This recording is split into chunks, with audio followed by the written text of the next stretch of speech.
morning everyone. As we record this video, it is 4:50 p.m. 24th May, and today we are going to start with the lecture number 0. Lecture number 0. Today we are going to start the introduction. From the beginning we are going to start. So myself, Engineer Utkarsh Anand, and I'm gonna teach you physics. So we'll start from the very beginning of physics, and we are going to start with mathematical 2. So if we talk about physics, so there are primarily 5 different segments that we come across in grade 11th and 12th. 11th and 12th syllabus completely we have 5 different categories of branches of physics. One is the mechanics, and then we have thermal physics,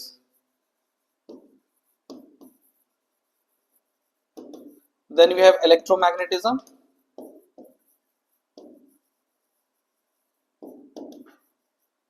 and then we have optics. At the end we have modern physics.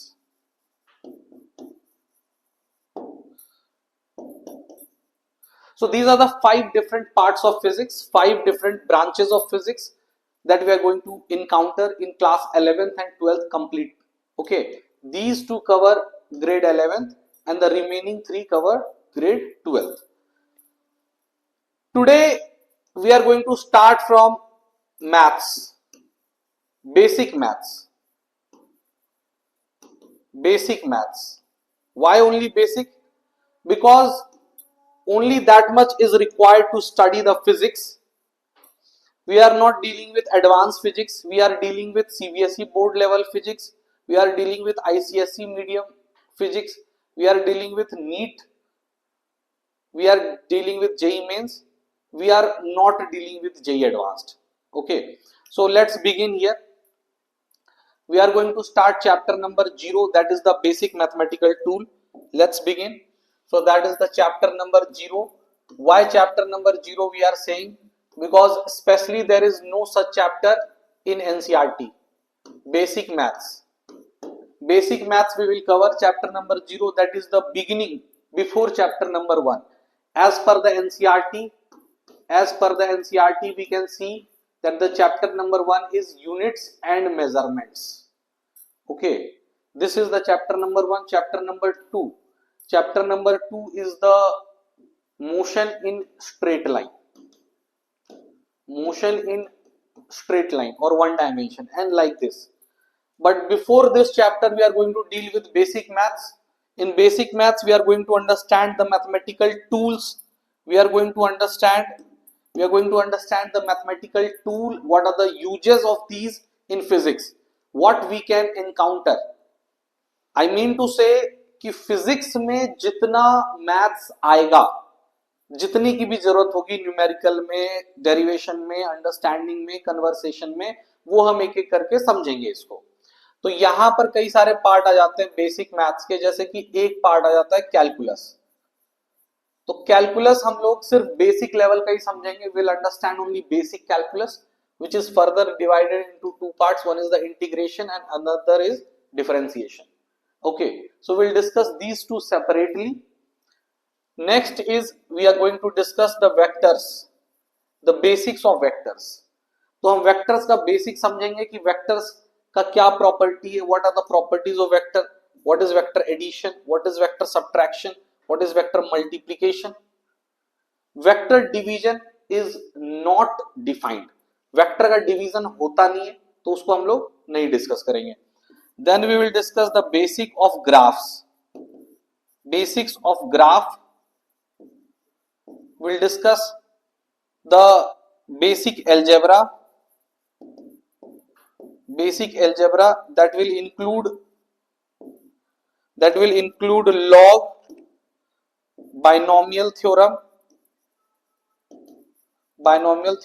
and other things. That will be the basic algebra.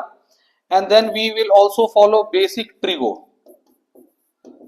trigonometry, how much is needed, that we will discuss. So I believe these are the parts we are going to discuss under basic mathematics. Primarily calculus, this is new to class 11 students, class 11 के बच्चों के लिए totally नया है और ये समझने में थोड़ी दिक्कत आती है that the students face some problem to understand this calculus, integration, differentiation, what is the physical significance, what is the graphical meaning, how we can relate calculus to the numericals we are going to study in the upcoming chapters. So these all, everything we are going to define here one by one. Okay, every nitty gritty, every basic thing we are going to cover in this lecture, every small doubt will be covered. Let's proceed. So in today's lecture, what we are going to start with, we are going to start with calculus, okay, which is considered one of the toughest part, but I am going to start with this one, that is the differentiation. What is the meaning of differentiation and what are the formulas that we are going to use regularly in differentiation? What are the basic formula? Not up to the depth of mathematics. Mathematics में जितना चाहिए उस depth पे जाने की जरूरत नहीं है, फिजिक्स का एप्लीकेशन जहां तक है, we'll deal with that. Okay, so let's proceed. Here we are going to start with differentiation.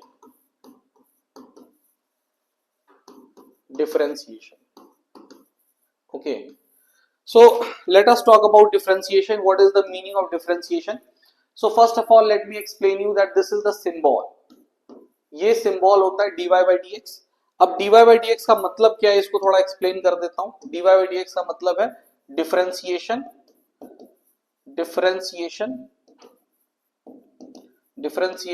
of y with respect to x. ठीक है, dy by dx का मतलब है डिफरेंशिएशन किसका, y का, किसके रेस्पेक्ट में, x के रेस्पेक्ट में. तो यहां पर जो वेरिएबल होगा, which one will be the variable? So variable will be x. Okay, as for example, let us say I am taking another expression which is dy by dt. So which one is the variable here? In this case, which one is the variable? So clearly this is t, because differentiation is done with respect to t. This expression we can read as differentiation of y with respect to t. Variable is t.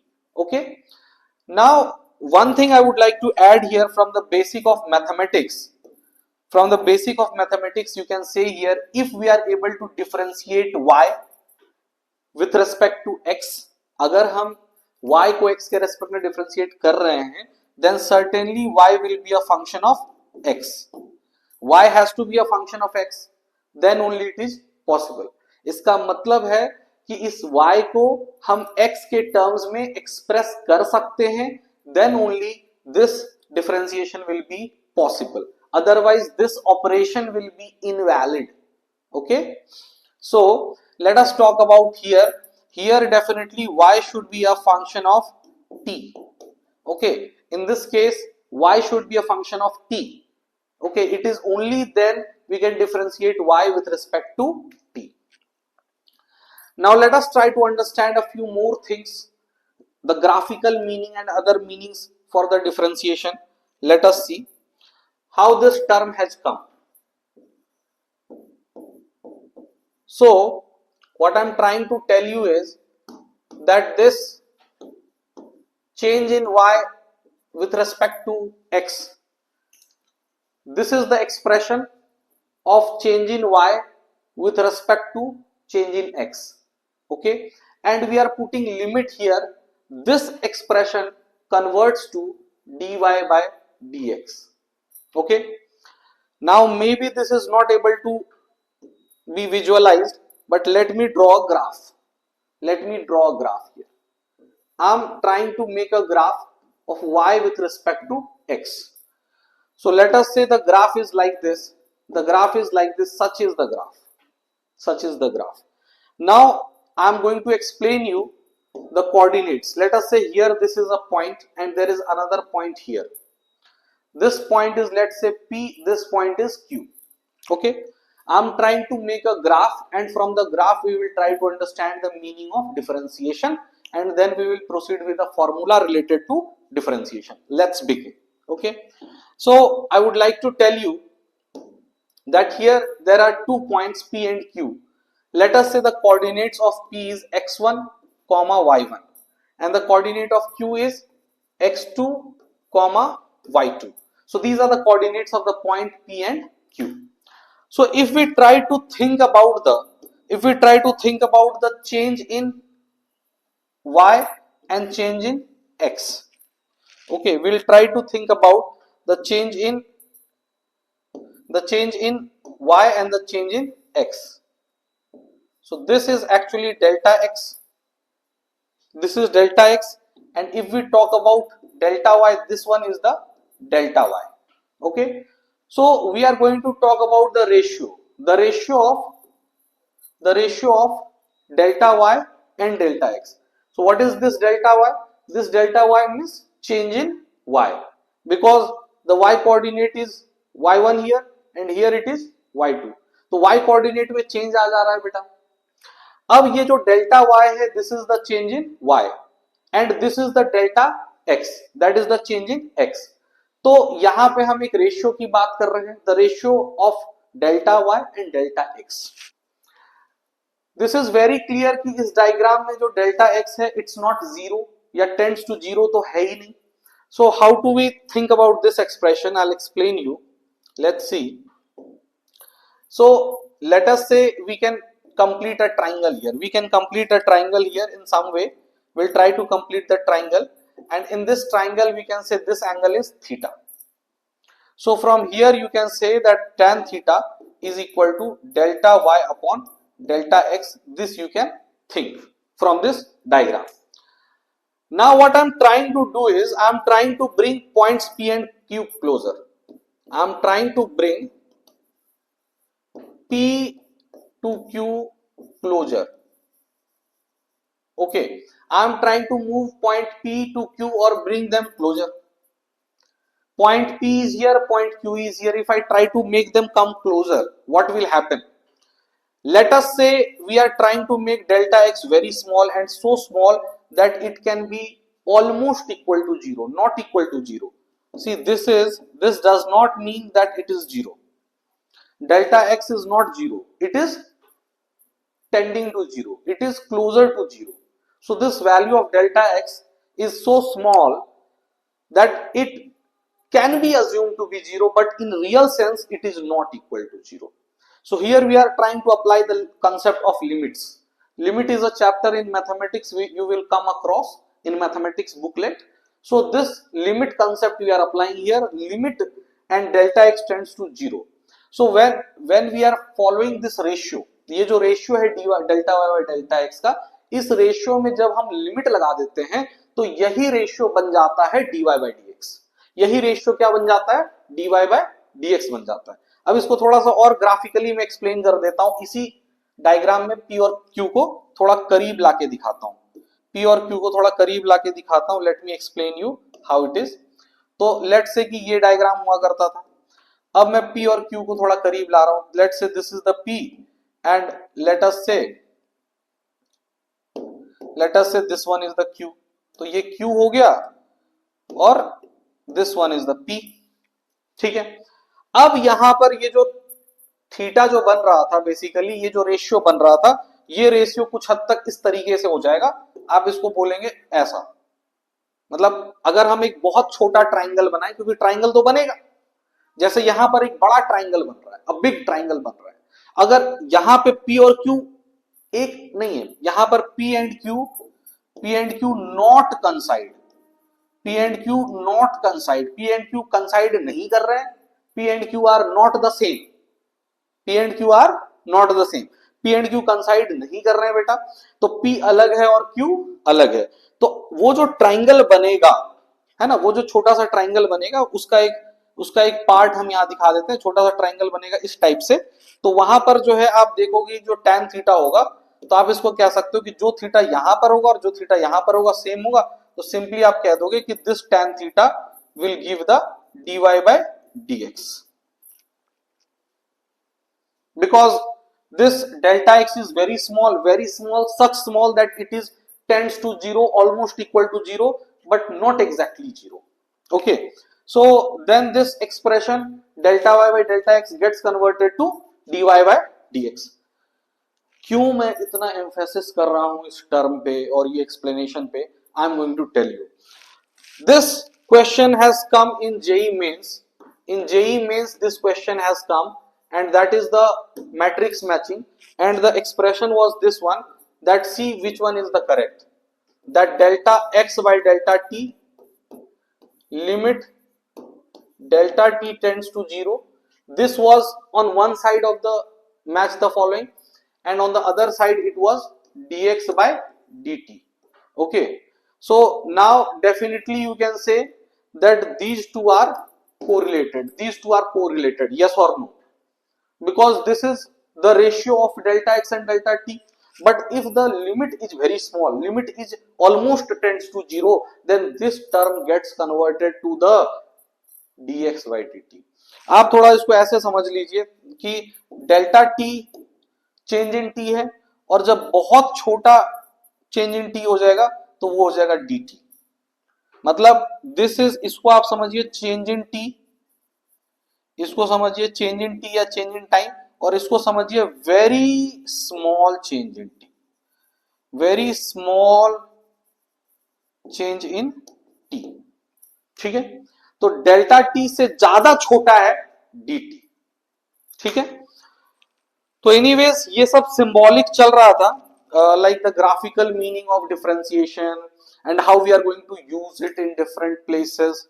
Okay, so like you come across the term instantaneous velocity, तो instantaneous velocity हो जाता है dx by dt. ठीक है, तो ये instantaneous velocity क्या होता है? It is that velocity which is visible on the digital speedometer, that is visible on the digital speedometer or analog speedometer. Digital or analog speedometer. Speedometer, the device that is used to measure instantaneous speed.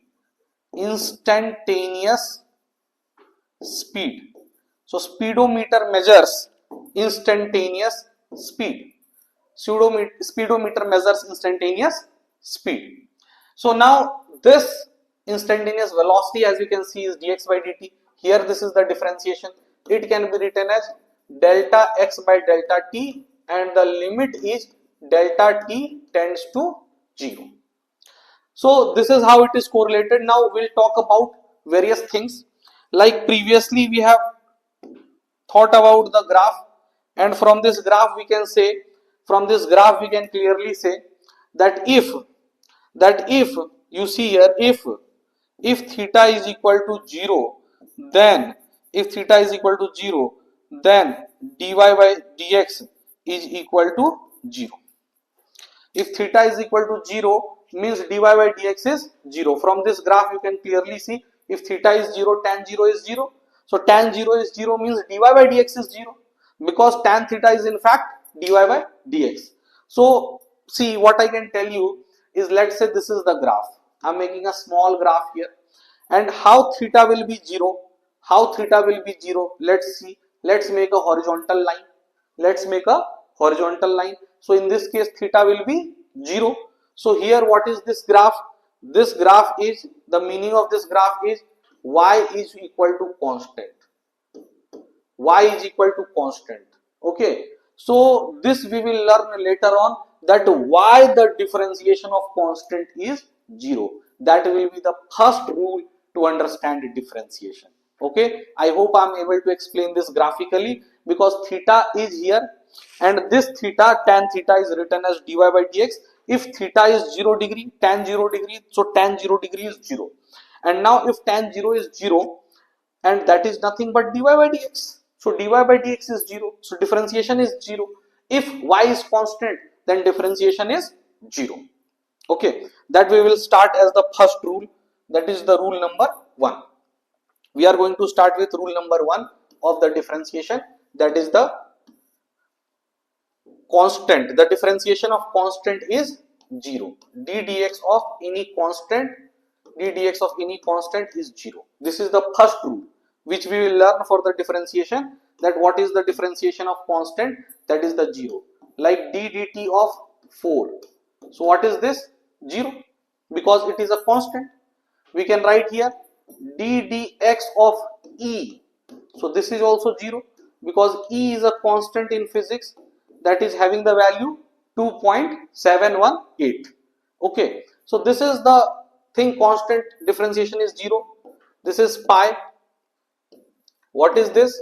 This is 0. Differentiation pi is a constant. Pi is a constant, that is the ratio of circumference and the diameter. Circumference and the diameter. Pi is a constant. Okay. Anyways, I'll talk about this pi and E. These are collectively called transcendental numbers. Okay, these are called the transcendental number. Spelling थोड़ा देख लेना. Transcendental number कहते हैं इसको maths की भाषा में. अब नेक्स्ट रूल पे जाते हैं हम लोग. Let's come to the next rule. Rule number 2. Rule number 2. Okay, rule number 2 में हम बात करने जा रहे हैं कि लेट सपोज डिफरेंशिएशन कर रहे हैं x की पावर n का. तो x की पावर n का डिफरेंशिएशन हो जाएगा n x की पावर n माइनस 1. पावर एक क्या हो गया? घट गया. पावर एक घट गया. एग्जांपल अगर अपन कर रहे हैं कि y की पावर 3 और इसका डिफरेंशिएशन y के रिस्पेक्ट में, तो क्या हो जाएगा? 3y की पावर 2. पावर एक क्या हो गया? घट गया. ठीक है, और ये टर्म भी आ गया यहाँ पे.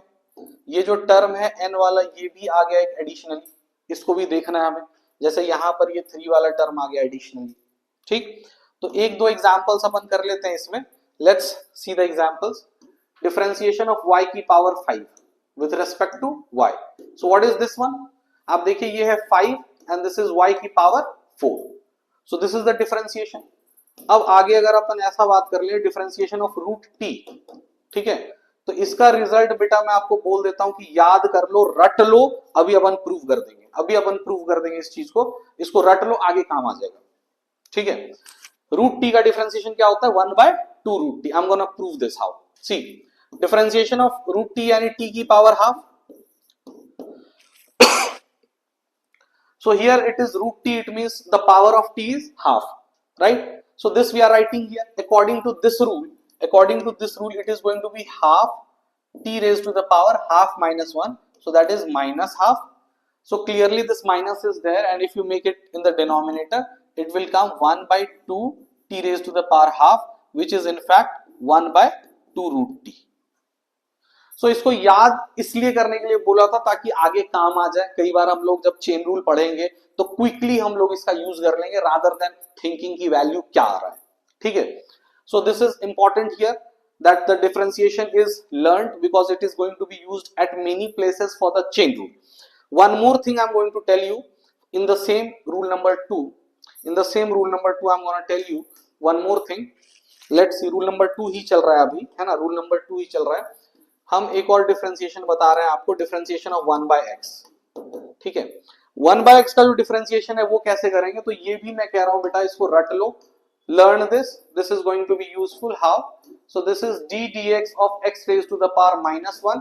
ठीक है, जैसा कि मैंने बताया था आपको, x की पावर n का डिफरेंशिएशन जब करते हैं तो ये आ जाता है n x की power n minus 1. just see here. so here minus 1 है तो minus 1 यहां पर आ गया और x की पावर हो जाएगा -2. ठीक है, ये -1 है और ये -1 क्या हो जाएगा? -2 हो जाएगा. सो this is -1 upon x square, जो कि मैंने आपको पहले ही बता दिया. सो ये एप्लीकेशन है, आप देख सकते हो, रूल नंबर 2 का. ठीक है, रूल नंबर 1 हो चुका है, रूल नंबर 2 हो चुका है. Let's come to next rule number 3. Rule number 3. तो रूल नंबर 3 में मैं 2-3 एक साथ बता देता हूं ताकि आपको याद रखने में आसानी हो. ठीक है, एक बता देता हूं कि e की पावर x का डिफरेंशिएशन जो होता है वो वही का वही होता है, मतलब देयर इज नो चेंज. ठीक है, e की पावर x का डिफरेंशिएशन वही का वही होता है, कोई चेंज नहीं होता. e क्या था? e क्या था? तो आपको मैंने बताया था कि e एक कांस्टेंट है. e एक कांस्टेंट है. e एक कांस्टेंट है जिसका वैल्यू कितना है? 2.718. ठीक है, तो e एक कांस्टेंट है, उसका वैल्यू क्या है? 2.718. अब यहां पर ये डिफरेंशिएशन मैंने किया, इसको आप याद रखिए, it's going to be used. जो इसका ग्राफ है हम इसकी भी बात करेंगे जब ग्राफ डिस्कस करेंगे, जब ग्राफिकल इंटरप्रिटेशन या ग्राफिकल एप्लीकेशन करेंगे हम मैथमेटिकल टूल का, तो वहां पर हम इसके ग्राफ की भी बात करेंगे. राइट, और मैं यहां पर आपको यही बोलना चाहता हूं कि ईश्वर करे कि आपके जीवन का जो प्रोग्रेस का ग्राफ है वो e की पावर x की तरह हो, तो आप इस बात का स्मरण करें और e की पावर x का ग्राफ आपको याद रहेगा, जो कि हम आगे डिस्कस करेंगे। e का मतलब है कांस्टेंट और e की पावर x का डिफरेंशिएशन होगा e की पावर x, यानी कोई चेंज नहीं। मैं यहां बताना चाहता हूं इन फ्यूचर के लिए जब इंटीग्रेशन पढ़ेंगे तो e की पावर x का इंटीग्रेशन करने पे भी वही रिजल्ट आता है, यानी कि e की पावर x एक ऐसा फंक्शन है जिसका डिफरेंशिएशन करके भी कोई फायदा नहीं है, कोई चेंज नहीं होता, इंटीग्रेशन करने पे भी कोई चेंज नहीं होता, वही का वही रहता है। मतलब जितने भी मतलब ढीठ लोग हैं, जितने भी जिद्दी लोग हैं, जितने भी मतलब एडमेंट लोग हैं, आयरन डिटर्मिनेशन वाले लोग हैं, वो e की पावर x की तरह है। उनको परिस्थितियां डिफरेंशिएट भी करेगी तो भी कोई फर्क नहीं पड़ता, उनको परिस्थितियां इंटीग्रेट कर देगी तो भी कोई फर्क नहीं पड़ता। तो भगवान करे कि आप e की पावर x की तरह बन जाए, ठीक है, और आपके जीवन का जो ग्राफ है वो e की पावर x की तरह हो जाए। ठीक है, आगे बढ़ते हैं। रूल नंबर 3 में एक दो और यूज कर लेते हैं, जैसे कि साइन x का डिफरेंशिएशन करेंगे x के रिस्पेक्ट में तो ये आ जाता है cos x।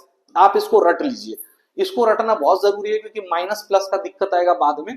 अभी आप सिंपली लिख दीजिए कि साइन x का डिफरेंशिएशन करने पे क्या आता है बेटा, cos x, और इसके ठीक बगल में लिख दीजिए कि cos x का डिफरेंशिएशन अगर हम करते हैं तो क्या आ जाता है बेटा, माइनस साइन x। दोनों को एक साथ याद रखिएगा, लेकिन मैं बोलूंगा सिर्फ इसे ही याद रखिए, ठीक है। साइन का डिफरेंशिएशन करने पे क्या आ जाता है, प्लस कॉस आता है बेटा, क्या आता है, प्लस कॉस होता है। तो मैं इसको प्लस नहीं लिख रहा हूं तो मतलब समझ लीजिए कि प्लस है, और वहां पर क्या आता है बेटा, माइनस आता है, ठीक है। तो ये तीनों हम एक साथ याद रख लेंगे, यही जो है रूल नंबर 3 बना दिया मैंने, ठीक है। अब इसको थोड़ा सा और समझते हैं। वेरिएबल यहां पर x है, मैं वेरिएबल को थीटा कर देता हूं, वेरिएबल में थोड़ा परिवर्तन कर देता हूं, बाकी सारी चीजें सेम, ठीक है। यहां पर भी मैं वेरिएबल में थोड़ा चेंजेस कर देता हूं, इसको बोल देता हूं अल्फा, तो आप देखिए बाकी सारी चीजें सेम है, कोई फर्क नहीं पड़ता, ठीक है। यहां पर भी मैं वेरिएबल का एक बार और चेंज कर देता हूं, ठीक है, वेरिएबल का चेंज कर देता हूं, टी टी कर देता हूं, यहां पर देख लीजिए this one is the variable is t, so here we are getting cos t। क्या किया हमने, बस वेरिएबल चेंज कर दिया और कुछ नहीं किया। What we are doing here, cos t with respect to t, what it is going to come, minus sin t। is it clear? so ये तीनों को हम रूल 3 में लिखेंगे, राइट। अब देखिए 6 ट्रिग्नोमेट्रिक आइडेंटिटी होते हैं, sine, cos, tan, cot, cosec, cosec. तो अब सबका डिफरेंशिएशन रटने की जरूरत है ही नहीं फिजिक्स के अंदर, बस ये दोनों का रट लो बहुत है। टैन ये वो जरूरत नहीं, नॉट नीडेड, मेरे को तो याद नहीं है, ठीक है। अब आप कोई बोलेगा साइन इनवर्स एक्स का रट लो, कॉस इनवर्स एक्स का रट लो, तो वो आता है मैथ्स में, है ना। साइन इनवर्स एक्स का डिफरेंशिएशन क्या होगा, कॉस इनवर्स एक्स का, जरूरत ही नहीं है फिजिक्स के अंदर, कहीं पे जरूरत नहीं है। तो रूल नंबर 3 हो गया हमारा बेटा। नेक्स्ट हम लोग करने जा रहे हैं रूल नंबर 4। तो रूल नंबर 4 जो हो रहा है दैट इज द एडिशन और सब्ट्रैक्शन रूल। एडिशन और सब्ट्रैक्शन रूल की मतलब एडिशन करेंगे तो कैसे करेंगे और सब्ट्रैक्शन करेंगे तो कैसे करेंगे, ये हमारा है रूल नंबर 4, ठीक है। एडिशन करेंगे तब कैसे करेंगे, सब्ट्रैक्शन करेंगे तब कैसे करेंगे, लेट्स सी, ठीक है। तो यहां पर मैं आपको बता देता हूं, इस तरीके से होता है differentiation of d d x of u plus v, तो ये आ जाता है differentiation of u with respect to x plus differentiation of v with respect to x। आप इसको देख लीजिए, ठीक है। तो यहां पर देखिए क्या है, u प्लस v, u एक अलग फंक्शन है, v एक अलग फंक्शन है, और दोनों का जो समेशन करेंगे तब जो डिफरेंशिएशन करेंगे ये आता है ये प्लस ये। मतलब आप एक बार u का डिफरेंशिएशन कर दो अलग से, आप v का डिफरेंशिएशन कर दो अलग से, ठीक है, और दोनों को क्या कर दो, ऐड। एग्जाम्पल मैं बता रहा हूं आपको, जैसे डिफरेंशिएशन हो रहा है एक्स क्यूब का और प्लस 5, तो दो अलग अलग फंक्शन, ये एल्जेब्रिक फंक्शन है, पावर फंक्शन है, और ये कांस्टेंट फंक्शन है, ठीक है। तो ये दोनों फंक्शन के एडिशन समेशन का डिफरेंशिएशन हो रहा है, तो हम पहले तो एक्स क्यूब का डिफरेंशिएशन कर देंगे, फिर बाद में हम लोग 5 का डिफरेंशिएशन कर देंगे, और दोनों को हम कर देंगे सम। दोनों को क्या कर दिया, सम कर दिया। इसका डिफरेंशिएशन क्या हो जाएगा, 3x²। इसका डिफरेंशिएशन कैसे होगा, रूल नंबर 2 से सोचो, 3x², और इसका डिफरेंशिएशन क्या होगा रूल नंबर 1 से, 0। So basically the answer is 3x², ठीक है, समझ में आ गया आपको। अब इसी को यूज करके हम और ले सकते हैं, अगर प्लस की जगह अपन माइनस रख दिए तो यहां भी माइनस यहां भी माइनस, ठीक है। 2-3 क्वेश्चन कर लेते हैं हम लोग इस पे based. Question number A, question number B, question number C, question number D, question number E, ठीक है। 5 क्वेश्चन कर लेते हैं हम लोग फटाफट। जैसे d d t of t square minus root pi, ठीक है, d d m of 3 plus root m, d d z of sine z plus minus z cube, ठीक है, d d y of l n y plus y की power e, ठीक है, d d x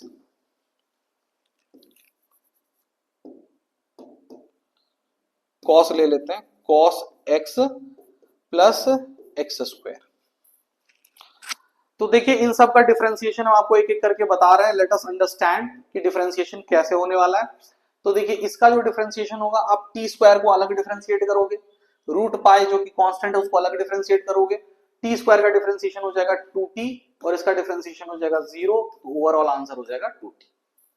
ठीक है, अगर आप beginner हो, एज अ फ्रेशर हो, तो आपको चलो एक काम करो, आप इसको अलग से लिख दो, इसको आप अलग से लिख दो, इसको आप अलग से लिख दो, इसको आप अलग से लिख दो, ठीक है। जैसे इसका माइनस इसका डिफरेंशिएशन कर रहा है, तो भाई इसका डिफरेंशिएशन हम करेंगे अलग, इसका डिफरेंशिएशन करेंगे अलग और बीच में माइनस लगा देंगे। तो इसका वैल्यू क्या आ रहा है बताओ, 2t आ रहा है, ये तो कांस्टेंट है तो इसका वैल्यू क्या आ रहा है, 0 आ रहा है। तो मैंने ये चीज लिखने के बजाय डायरेक्ट लिख दिया, ठीक है, तो ये फिर फाइनल आंसर आ गया। अगर आप पहली बार डिफरेंशिएशन कर रहे हैं तो क्या पता आप पहले ऐसे सोचोगे फिर ऐसे सोचोगे, take your time, no problem. और सीखने की कोई स्पीड नहीं होती, आप जल्दी भी कई बार कुछ लोग सीख लेते हैं और कई बार लोग धीरे धीरे सीखते हैं, लेकिन जो सीखते हैं धीरे धीरे वो फिर भूलते नहीं, ऐसा भी होता है बेटा। अब देखो इसका डिफरेंशिएशन करेंगे तो क्या हो जाएगा, इसका डिफरेंशिएशन हो जाएगा देखो 0 प्लस 1/2 रूट एम, ठीक है, क्लियरली आपको दिख रहा है। ये तो कांस्टेंट है, इसका डिफरेंशिएशन क्या हो जाएगा 0, और ये रूट एम है, इसका डिफरेंशिएशन क्या हो जाएगा 1/2 रूट एम, करेक्ट। अब इसका डिफरेंशिएशन हम देखेंगे तो ये हो जाएगा cos z प्लस माइनस का साइन है तो एज इट इज हम उस साइन को रहने देंगे और ये हो जाएगा 3z स्क्वायर, ठीक। नेक्स्ट हम और देख लेते हैं इसका जो डिफरेंशिएशन होगा, तो बेटा ln y का डिफरेंशिएशन हमने बताया नहीं है, ठीक है, आप चाहो तो उसको इंक्लूड कर सकते हो थर्ड रूल में, क्योंकि ln y का इंपॉर्टेंट होता है। तो आप चाहो तो लिख लो इसको या कहीं पे भी लिख लो, एक अलग से रूल बना लो, ठीक है, एक अलग से रूल बना लो कहीं पे, dx of ln x is equal to 1/x, ठीक है, याद रहेगा, ठीक है, एक साथ हो गया ये सारा। अब देखिए तो ln y का डिफरेंशिएशन क्या हो जाएगा 1/y और प्लस y की पावर e, यानी कि रूल नंबर 2 से बनेगा e y की पावर e माइनस 1, ठीक। अब इसका देखिए क्या हो जाएगा, ये हो जाएगा माइनस साइन एक्स और प्लस 2x, ठीक है। तो दिस वाज अबाउट जो भी हमने पढ़ा, ये सारा कुछ पढ़ लिया। अब देखिए कौन सा रूल नंबर 4 चल रहा था, तो अब हम लोग करेंगे rule number 5। Rule number 5, rule number 5, तो let's talk about rule number 5। और कौन सा रूल हो सकता है, तो और रूल हो सकता है हमारा प्रोडक्ट रूल। कौन सा रूल हो सकता है, प्रोडक्ट रूल, प्रोडक्ट रूल है ना। प्रोडक्ट रूल के बाद हम लोग डिवीजन रूल बताएंगे। डिवीजन रूल हम बिना पढ़े भी प्रोडक्ट रूल से ही कर सकते हैं, तो division rule is not at all compulsory, but हम पढ़ लेंगे कि चलो डिवीजन रूल कैसा होता है, सीख लें कम से कम, प्रोडक्ट रूल से ही काम कर सकते हैं हम लोग। एनीवेज प्रोडक्ट रूल समझा देते हैं, जैसे कि डिफरेंशिएशन कर रहे हैं हम लोग u और v के प्रोडक्ट का, तो ये क्या देता है बेटा समझिएगा, u एक अलग फंक्शन है, v एक अलग फंक्शन है, दोनों का प्रोडक्ट, जैसे उदाहरण के तौर पे इस तरीके से d dx ऑफ x और ये हो जाएगा sin x, तो दोनों अलग अलग फंक्शन है और उनका हम कर रहे हैं प्रोडक्ट, ठीक। तो इसमें हम क्या करते हैं, पहले तो हम किसी एक को डिफरेंशिएट कर दो और फिर बाद में उस दूसरे को डिफरेंशिएट कर दो। जब इसका डिफरेंशिएट किया तो v से मल्टीप्लाई कर दो, इसका डिफरेंशिएट किया तो u से मल्टीप्लाई कर दो और बीच में एडिशन लगा दो, ठीक है। This one is called the product rule. तो बेटा देखो इसको कैसे करने वाले हैं हम लोग, आप देखो दो अलग अलग फंक्शन है, उनका प्रोडक्ट कर रहे हैं और उसका डिफरेंशिएशन कर रहे हैं। तो let us see what we are doing here, यहां पर हम दोनों को अलग अलग डिफरेंशिएट कर देंगे। देख लीजिए we have differentiated both of them, एक x को कर दिया और दूसरा sin x को कर दिया। इसमें मल्टीप्लाई किससे करना है, sin x से मल्टीप्लाई करना है, इससे मल्टीप्लाई किससे करना है, x से, और बीच में प्लस का साइन। तो देखो ये क्या हो जाएगा, ये हो जाएगा 1, so this is going to be sin x, और ये हो जाएगा cos x, तो ये हो जाएगा x cos x। This is the answer. ठीक है, तो ये हो चुका है हमारा प्रोडक्ट रूल।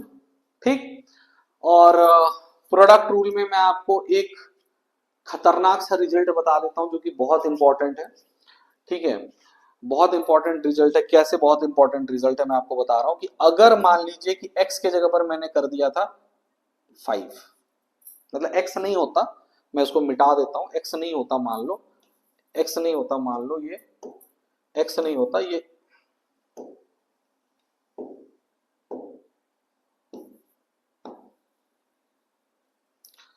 यहां पर x नहीं होता, ये यहां पर, हाँ ये यहां पर x नहीं होता। ठीक है, अब देखिए मैं यहां पर बताना चाह रहा हूं कि अगर यहां पर x ना होकर के 5 होता, ये एक कांस्टेंट है, 5 क्या है, कांस्टेंट, तो हम यहां पर 5 लिखते और यहां पर 5 लिखते, यस और नो बताइए। हम 5 वहां प्रोडक्ट कर रहे हैं, 5 और sin x का प्रोडक्ट कर रहे हैं, तो एक बार तो हम इसको डिफरेंशिएट कर देंगे, एक बार इसको, और जब इसको डिफरेंशिएट करेंगे तो इससे मल्टीप्लाई करेंगे, और जब इससे इसको डिफरेंशिएट करेंगे तो, एंड दिस वन इज 0, ये 0 हो गया रूल 1 से। तो यानी इसका मतलब क्या हो गया कि दिस टर्म इज गॉन, सिर्फ इतना ही बचा। और इसको हम ऐसे भी लिख सकते हैं कि this is nothing but 5 constant है, उसको बाहर लिख दिया और ये हो जाएगा ऐसा।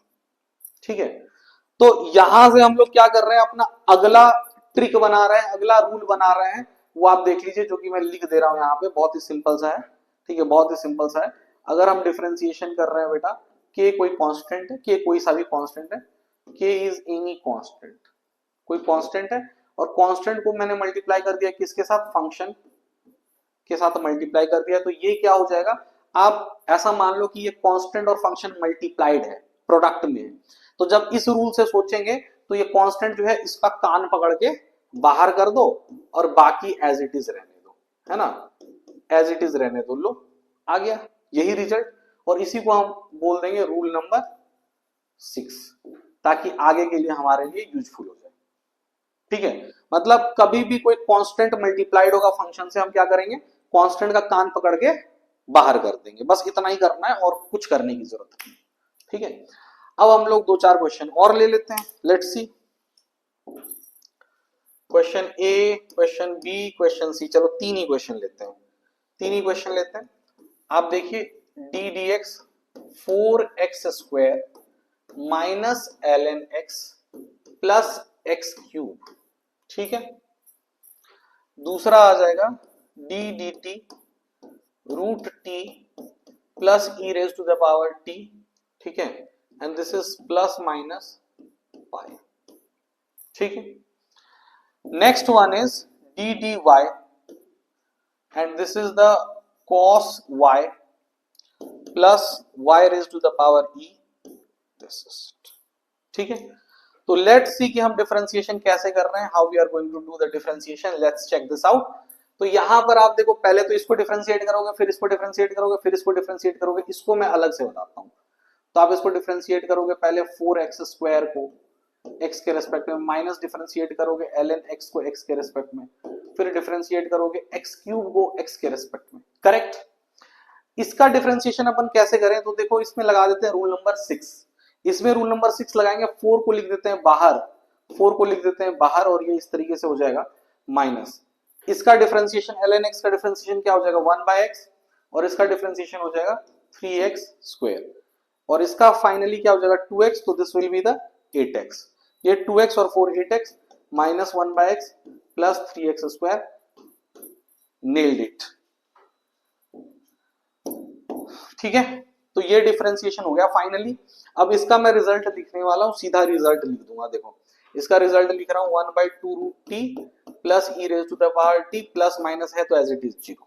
ठीक है, ये आ जाएगा उसका डिफरेंशिएशन। अब उसी तरीके से अगर हम चाहें तो इसका डिफरेंशिएशन लिख देंगे, इसका तो सिंपल ही है, ये क्या हो जाएगा माइनस साइन y और ये plus e y raise to the power e-1। ठीक है. So now we are in a condition to discuss division rule, and at the end we are going to discuss the chain rule. So let's begin and continue. Okay. तो यहाँ पर ये कौन सा rule हो गया था, रूल नंबर कौन सा हो गया था, रूल नंबर 6 हो चुका था. हम लोग करेंगे रूल नंबर 7. रूल नंबर 7 चल रहा है अपना डिवीजन रूल. रूल नंबर 7 चल रहा है डिवीजन रूल. ठीक है, रूल नंबर 7 चल रहा है डिवीजन रूल. अब देखिए रूल नंबर 7 में कैसा है, डी डी एक्स और ये u बाई वी दो अलग अलग फंक्शन है और उनका जो डिवीजन है, उनका जो रेशियो है, ठीक है, आप देख लो ये हम कैसे करेंगे. तो इसमें क्या होता है, जो डिनोमिनेटर होता है उसका अपन कर देते हैं स्क्वायर, और जो न्यूमरेटर है उसको हम कर देते हैं ये du बाई डी एक्स. ऊपर वाले को पहले डिफरेंशिएट करते हैं और नीचे वाले को बाद में डिफरेंशिएट करते हैं, फिर अल्टा पल्टी करके मल्टीप्लाई करते हैं, बीच में माइनस का साइन. ठीक है, तो सबसे पहले तो आपको समझा देता हूं एग्जांपल लेकर के how things are working. Let suppose हम डिफरेंशिएशन करने जा रहे हैं साइन एक्स बाय एक्स का. मान लो हम डिफरेंशिएशन करने जा रहे हैं साइन एक्स बाय एक्स का. साइन एक्स अलग फंक्शन है, एक्स अलग फंक्शन है, दोनों का जो रेशियो है that is actually being differentiated. इसको मैं डिफरेंशिएट करने जा रहा हूं तो पहले मैं क्या करूंगा, डिनोमिनेटर का स्क्वायर कर दूंगा. तो एक्स का स्क्वायर कर दूंगा, ये सबसे पहला चीज, ये वाला चीज अपना हो चुका है. अब मैं डिफरेंशिएशन किसका करूंगा, जो फर्स्ट फंक्शन है उसका कर दूंगा, फर्स्ट फंक्शन और फिर सेकंड फंक्शन. तो पहले फर्स्ट फंक्शन का डिफरेंशिएशन करूंगा, साइन एक्स का डिफरेंशिएशन करूंगा, तो ये क्या हो जाएगा कॉस एक्स, और मल्टीप्लाई किससे करना है, एक्स से करना है. ठीक है, और ये हो जाएगा माइनस. फिर डिफरेंशिएशन किसका करना है, एक्स का करना है, तो क्या हो जाएगा dx बाई डी एक्स 1 हो जाएगा, और ये हो जाएगा sine x. So overall the answer is x cos x minus sine x by x square.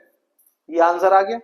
अब मेरा मन करेगा तो मैं इसको ऐसे भी लिख सकता हूं, cos x by x minus sine x by x square, ऐसे भी लिख सकता हूं मेरा मन करेगा तो, बट एज इट इज भी रहने दे सकता हूं. तो ये हो गया बेटा आपका division rule. And last but not the least अपन बात करने जा रहे हैं chain rule. We are going to talk about chain rule. Okay, let's see rule number 8.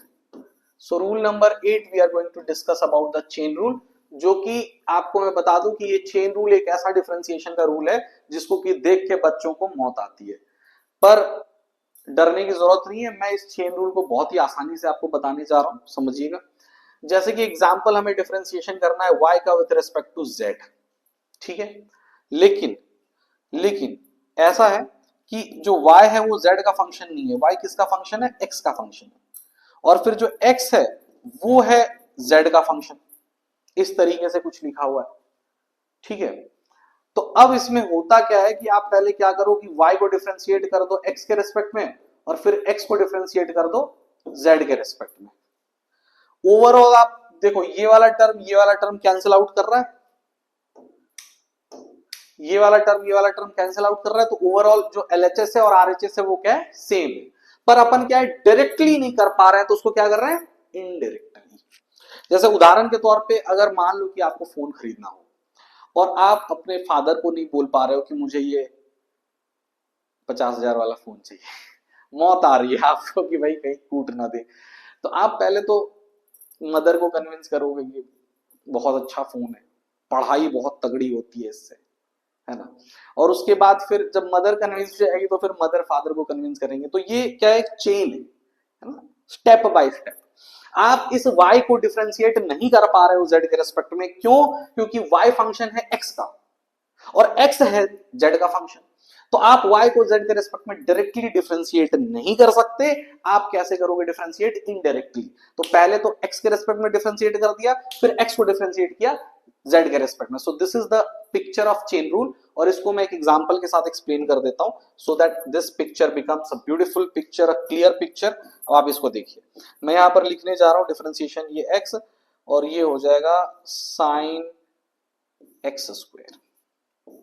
अब समझिए कि ये साइन फंक्शन तो है, लेकिन ये साइन फंक्शन किसका है बेटा, एक्स स्क्वायर का, एक्स का नहीं है. किसका साइन फंक्शन है, एक्स स्क्वायर का.